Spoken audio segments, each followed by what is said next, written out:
और दोस्तों देखिए, अब हम बात करेंगे इंडेफिनिट टेंस की, है ना। इंडेफिनिट टेंस जो होता है उसकी हिंदी में पहचान है ता ती ते। मेन वर्ब की फर्स्ट फॉर्म आती है ना। इंडेफिनिट तीन प्रकार के होते हैं, प्रेजेंट का इंडेफिनिट, पास्ट का इंडेफिनिट और फ्यूचर का इंडेफिनिट। प्रेजेंट के इंडेफिनिट की हेल्पिंग वर्ब डू और डज, जो कि इंटरोगेटिव और नेगेटिव सेंटेंस में आती है।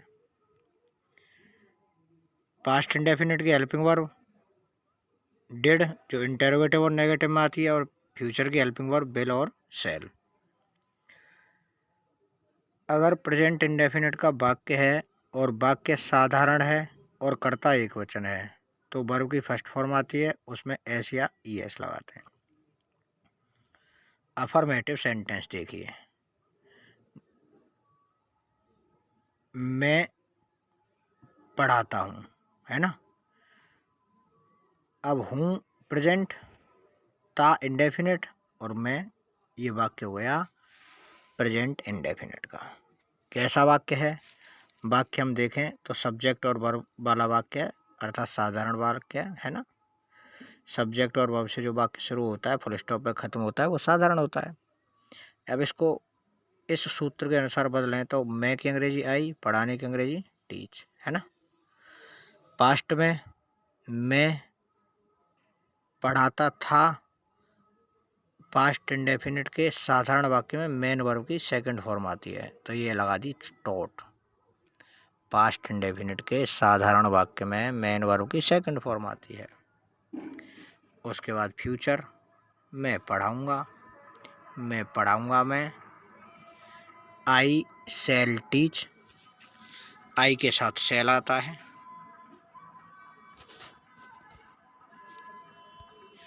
रवि एक गाय चराता है, रवि ग्रेजेज ए काव। रवि वाले अगर इस सेंटेंस को देखें तो रवि सब्जेक्ट हो गया, ग्रेजेज ग्रेज में चराना होता है, ग्रेज सब्जेक्ट एक वचन था इसलिए एस या एस लगा दिया। एक गाय एक काव। दूसरा, रवि ग्रेज्ड ए काव। ग्रेज्ड क्यों आया? क्योंकि ये वाक्य पास्ट का इंडेफिनिट है, पास्ट का साधारण है, इसलिए सेकंड फॉर्म लगा दी। फिर एक काव। उसके बाद रवि गाय चराएगा, रवि बिल ग्रेज ए काव, ये फ्यूचर हो गया। इंडेफिनिट में अगर नेगेटिव सेंटेंस की बात करें, subject, helping verb, not, main verb की फर्स्ट फॉर्म, ऑब्जेक्ट और ईटीसी। इंडेफिनिट का जो सेंटेंस होता है, हम छत से नहीं कूदते हैं, प्रेजेंट ते इंडेफिनिट नहीं, नेगेटिव। अब जब इस वाक्य को हम बनाएंगे तो हम की अंग्रेजी भी, कूदने की डू नॉट, वो सॉरी नेगेटिव है तो डू नॉट हो गया, क्योंकि प्रेजेंट इंडेफिनिट की हेल्पिंग वर्ब डू और डज होती है। डू प्लूरल है, वी के साथ डू लगा दिया, डू नॉट। कूदने की जंप। अब देखो अलग हो रहा है छत से, है ना, तो अलग होने के लिए फ्रॉम द रूफ लगाते हैं, अलग होने के लिए फ्रॉम द रूफ। वी अगर पास्ट में इसको बनाएं तो पास्ट की हेल्पिंग वर्ब डिड होती है, तो इसलिए डिड नॉट लगा देंगे, we did not jump from the roof. Future में शैल और विल होती है, वी के साथ शैल आती है, we shall not jump from the roof. अगला है इंटेरोगेटिव सेंटेंस। इंटेरोगेटिव सेंटेंस में सबसे पहले डब्ल्यू एच, अगर डब्ल्यू एच से शुरू है तो, और हेल्पिंग वर्ब से शुरू है तो हेल्पिंग वर्ब। वाक्य अगर क्या से शुरू हो और उसका जवाब हाँ और ना में हो तो वाक्य हेल्पिंग वर्ब वाला है। कब, क्यों, कहाँ, कैसे वाक्य के बीच में आते हैं, ये तो प्रश्नवाचक वाक्य होता है। अब हम देखें इसका फॉर्मूला, डब्ल्यू एच हो गया, helping verb, subject, not, main verb, object और ईटीसी। गिरीश बाइक क्यों चलाता है? गिरीश बाइक क्यों चलाता है? प्रेजेंट इंडेफिनिट है, प्रश्नवाचक है, क्यों वाला है तो WH वाला भी है ना। क्योंकि अंग्रेजी वाई, WH की जगह इस फॉर्मूला के अनुसार WH आ गया। फिर हेल्पिंग वर्ब डज आ गई, है ना। सब्जेक्ट आ गया गिरीश, चलाने की अंग्रेजी राइड, नोट होता वाक्य में तो लगाते नहीं है तो नहीं लगाएंगे। ए बाइक, पास्ट में अगर इसको हम बनाएं तो पास्ट में वर्ब आती है डिड, फ्यूचर में वर्ब आती है विल। पास्ट का देखिए why did Girish ride a bike, future का why will Girish ride a bike. आगे अगर हम हेल्पिंग वर्ब वाले वाक्य में इसको देखें तो किस प्रकार से बनेगा, क्या गिरीश बाइक चलाता है।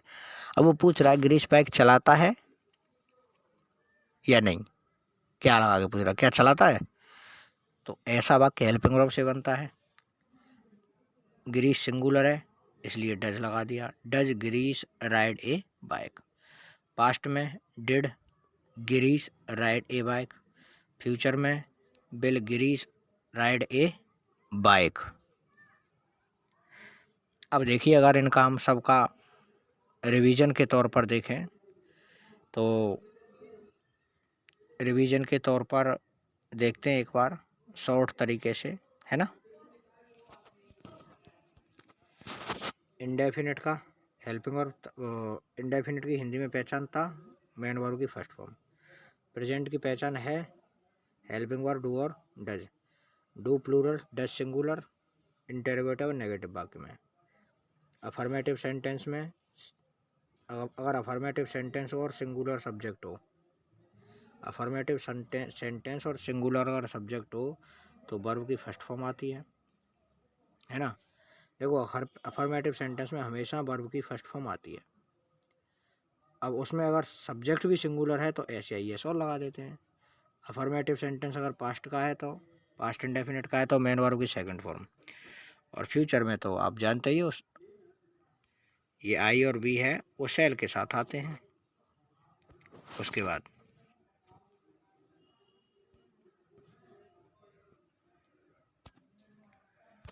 कंटिन्यूस टेंस, कंटिन्यूस की हिंदी में पहचान रहा रही रहे, प्रेजेंट है, पास्ट था, फ्यूचर होगा।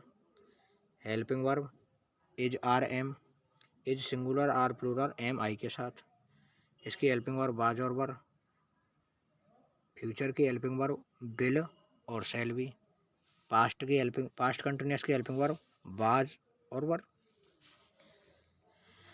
उदाहरण के लिए वाक्य लिखा हुआ है आई एम रीडिंग, मैं पढ़ रहा हूँ, पास्ट में बन गया आई वाज रीडिंग, मैं पढ़ रहा था, मैं पढ़ रहा हूँगा, आई शैल बी रीडिंग। उसके बाद आगे वाक्य आता है परफेक्ट का। परफेक्ट की पहचान चुके आइए, प्रेजेंट है, पास्ट था, फ्यूचर होगा। हेल्पिंग वर्ब हैज सिंगुलर और हैव प्लूरल। पास्ट परफेक्ट की helping verb had, future perfect की हेल्पिंग वर्ब विल हैव और शैल हैव। ठीक है साहब। परफेक्ट कंटिन्यूस,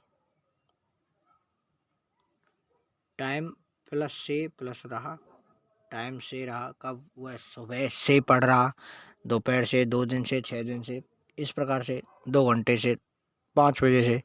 तो टाइम के बाद से जरूर आएगा और लास्ट में रहा आएगा, वो वाक्य परफेक्ट कंटिन्यूस है। प्रेजेंट में है आता है, पास्ट में था आता है और फ्यूचर में होगा आता है। प्रेजेंट की helping verb has been, have been, past की हैड बीन और फ्यूचर की will have been, shall have been. Future की will have been, shall have been. धन्यवाद दोस्तों, ये वीडियो था हमारा इंडेफिनिट टेंस को लेकर के। उम्मीद करता हूँ सरलता से समझाने का प्रयास किया है तो समझ में भी आया होगा। अगले वीडियो के साथ फिर हाजिर होंगे। धन्यवाद।